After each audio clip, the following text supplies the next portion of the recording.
چطوری؟ من رفام خیلی خوش اومدیم به یه ویدیو دیگه. تو این ویدیو میخوام اگه اینستا ما رو فالو داشته باشی، حالا نداری فکر کنم احتمالاً، لینکشو میذارم به فالو کنین. توی اینستا من یه پستی گذاشتم راجع به اینکه المنت سشوار تو اگه گرما نمیده بعد چیکارش کنی. سشوارتون گرما نمیده بعد چیکار کنین؟ که علتاشو گفتم. یه علتش اینه که یا المنت غلطی داره، یا کلیدش خرابه، یا اینکه بابت میکرو سویچشه. حالا میریم دیگه، ویدیوشو گذاشتم که دقیق‌تر بهتون بگم تا متوجه بشین و خودتون درستش کنین. بریم سراغ ویدیو. برای اینکه سشوار حالا بخوایم باز کنیم، اینجا دو تا پیچ داره. حالا معمولا بعضی سشواراشون مثلا پیچاش جاش مختلفه، یا حالا این معمولا سشوارا مکس و پرو مکس و این چیزا هست. این مدل این طره. حالا یه سری جانسونه که حالا عکسشو میذارم این بالا. اونا یه حالت یکم فرق میکنه دیگه، ولی اصل مطلبش همونه. خب برای باز شدن یکم فرق کنه. من این پیچاشو باز کنم بریم سراغ بعدش.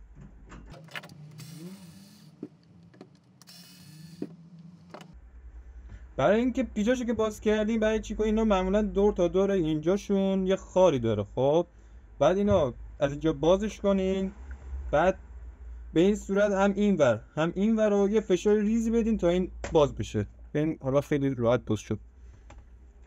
برای اینکه ببین المنت دسترسی بدونیم، بعد موتورشو باز کنیم. برای اینکه موتور باز کنیم دو تا پیچ داره معمولا دیگه.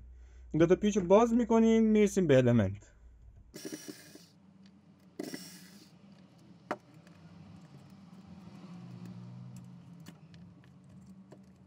خب این المنتش یه حالت فنریتور بهش میگن تنگستن. خب برای اینکه ببینید قطعی نداشته باشه، میتونین لاینا رو به صورت چی برین، چی میگن اسمشو، میتونین همینجوری نگاه کنین قشنگ دونه به دونه خیلی دقیق ببینید جای پارگی نشه. یا میتونین از مولتیمتر استفاده کنین. مولتیمتر یا اون متر دیگه هم فکر کنم اکثرا بشناسه، کسی فنی هستن میشناسن. میذاره رو حالت مقاومت سنج یا اومتش. خب این معمولا المنت ها دو تا لاین المنت، دو لاین تنگستنه که بخوایم ببینین بهتون نشون بدم دقیق تر، نزدیکتر بخوام بهتون نشون بدم دقت کنین.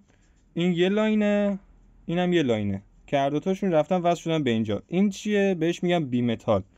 یا یه مثلا حساب کنین اگه قطب مثبت و منفی حساب کنین، البته مثبت و منفی چون برق وصل میشه جمع متناوبه. خب این مثلا یه ور یک سر شده، یه ور جداه. که دقت هم کنین این سیم همون یکیشونه، یعنی کلمه‌اش از ذهنم رفت، از دهنم. مشترکشونه، یکی اینه یعنی زرده، یکی این جداه، یکی دیگهش کو، یکی دیگهش هم اینجاه که به اینجا بس شد نارنجیه. حالا بعد میخواین مثلا اگه مولتیمت دارین دیگه گفته، اگه مولتیمت نه اصلا چیزی ندارین واسه تست کردنش، این راه حلش اینه که خیلی وقت گیره، ولی خب در راه حل اینه که ببینین جای قطعی نداشته باشه. ولی اگه مولتیمت دارین یه دونه وصل میکنین به پای مشترکشون که مشکیه، یه دونه هم وصل میکنین به یکی از پایا.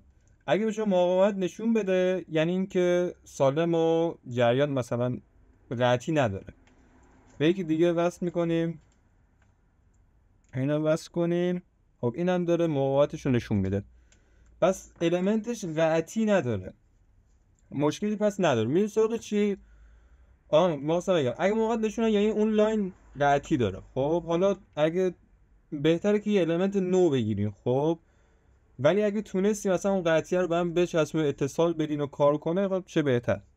ولی از نظر من یه نو بگیریم بهتر. خب بریم سراغ کلیدش. اینا کلید حالا قرمز معمولا واسه المنت، مشی واسه موتوره. بعد اینا همشون سه تا پایه دارن که میشه یه دونه مشترک، یعنی آره دیگه برق به اون میرسه، برق رو وصل میکنیم به پایه مشترک که معمولا همشون تکیه. خب بعد دو تا پایه دیگه میمونه، دو تا پایه که واسه درجه یک درجه دو. درجه یعنی اینکه یه لاین المنت رو روشن میکنه، درجه دو هر دو تا لاین رو روشن میکنه که گرمای بیشتری ایجاد میکنه. بعد واسه اینکه تستش کنین کلید سالمه یا نه، حالا یه سریا اینجا معمولا یه سوراخی داره که توش معمولا پلاتین که برخورد میکنه نشون میده. یه سریا نداره که اونو دیگه مجبوری حالا با مولتیمت تستش کنه. مولتیمت رو میذاری روی تست بوق یا اسم دیگه شو یادم رفت برای خلاصه میذاری روی بوق و اینو میبری روی درجه 2. خب وقتی به درجه 2 بردین یه دونه وصل میکنیم به مشترک. بعد حالا به هر دوتا پایه که میزنیم باید بوق بزنه دیگه. از اینجا شما میفهمین که چیه کلید اون سالمه. بعد تو اون پست گفتم که اگه المنت و کلید سالمه علت میتونه از میکرو سویچ باشه. حالا میکرو سویچ داستانش چیه؟ حالا میخوام راجع به میکرو سویچ بگم. میکرو سویچ داخل سشوار چجوریه؟ میکرو سویچ معمولا این کلید قرمزی که روی جوابت دو تا کلید مثلا روشن خاموش 0 و 1 و 2 که داره، یکی مال موتور یکی مال المنت، یک کلید فشاری هم داره. اون کلید فشاری میکرو سویچشه. خب میکرو سویچ چجوری جریانش؟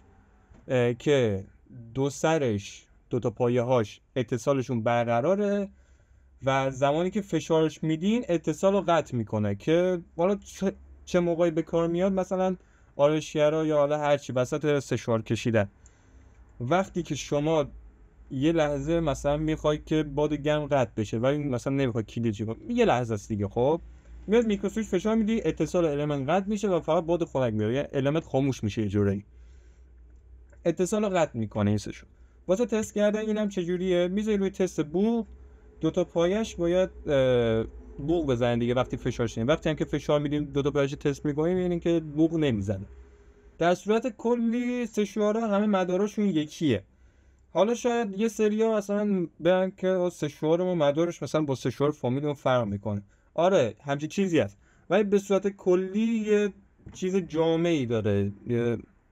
چطور بهتون میگم؟ یه مدار جامعی داره. اونو تو کانال تلگرام میذارم، عکس اون مدار رو تو کانال تلگرام میذارم. اون مدار رو میتونید استفاده کنید. یه موقع سیم کشیش به هم خورد یا اتفاق خارج از این چیزا افتاد میتونید از اون مدار استفاده کنید، سشوارتون درست کنید، ایرادی پیش نمیاد.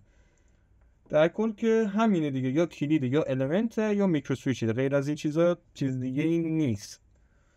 بعد یا اینکه شاید احتمال داره بگیم که ما مثلا نگاه کردیم دیدیم که المنت سوختگی نداره، پس چرا قطعه؟ معمولا این بی متالایی که به شما گفتم اینا یه حالت پلاتین توره، یا موقعی احتمال اینا سوخته باشه بهتون اتصال نده.